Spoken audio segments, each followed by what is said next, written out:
Well, Daniel, I found something in my closet. Oh, wow. Here's your briefcase that you took to Hogwarts. Wow. You remember that?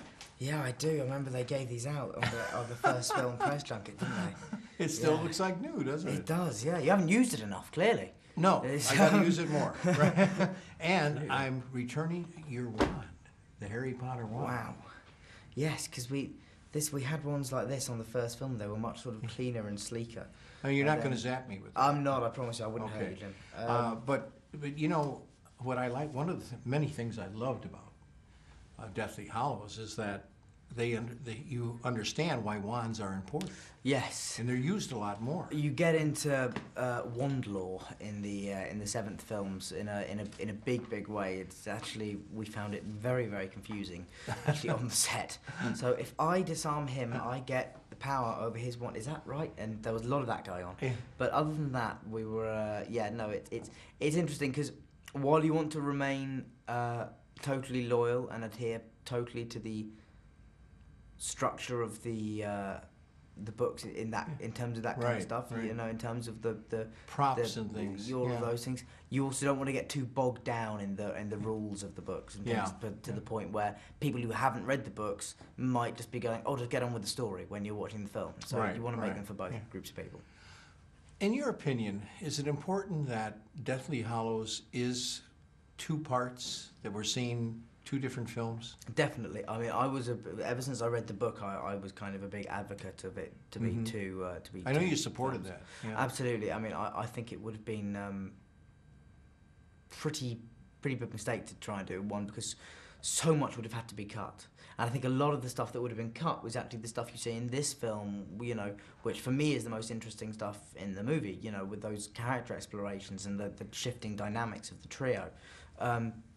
It would be a lot of that stuff that probably fell by the wayside. Yeah, and I would have been very sad to see that go. Yeah. I think to make a true and proper adaptation of the book, you needed to do it in two films. And the movie has it all. I mean, there's everything. When you look at the effects, when you look at the plot, there's just so much going on. You need 2 hours of an interview for each person to discuss it all, you know. But there are some of my favorite scenes. Maybe you could give me just a quick comment. There's a little bit of a love triangle, am I right? A romance that's going on. It's interesting. I think there's certainly a romance between Ron and Hermione, and I think what happens between Harry and Hermione, or what almost happens between Harry and Hermione, is what is just, you know, a guy and a girl being left together in a tent for a few months, and the inevitable sort of almost takes place. Quick comment on the dance scene.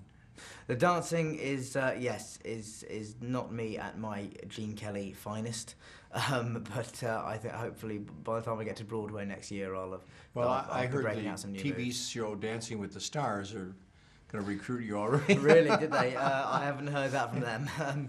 There's a nice touching scene too where Harry goes back to his roots, and you look in the little room, the little you know, under the cupboard. Yeah, it's that's one of my favorite scenes in the film actually, because he picks up a little like a toy tin soldier, and there's just that almost that thing of he knows he is going to have to become a soldier for him to actually succeed over the next journey. Daniel, I'm totally out of time, but I just want to tell you thank you for taking the time to talk to me for every one of your movies. And I've known you since you were a little guy, and you've not changed one bit. No. You're still the wonderful young gentleman that you've always been. Thank you very much. And I just want to quickly tell my audience, don't miss Deathly Hallows. Believe me, this is quite a film experience. It has absolutely everything. You will not be disappointed. Thank you very much. Thank you so much. I second that.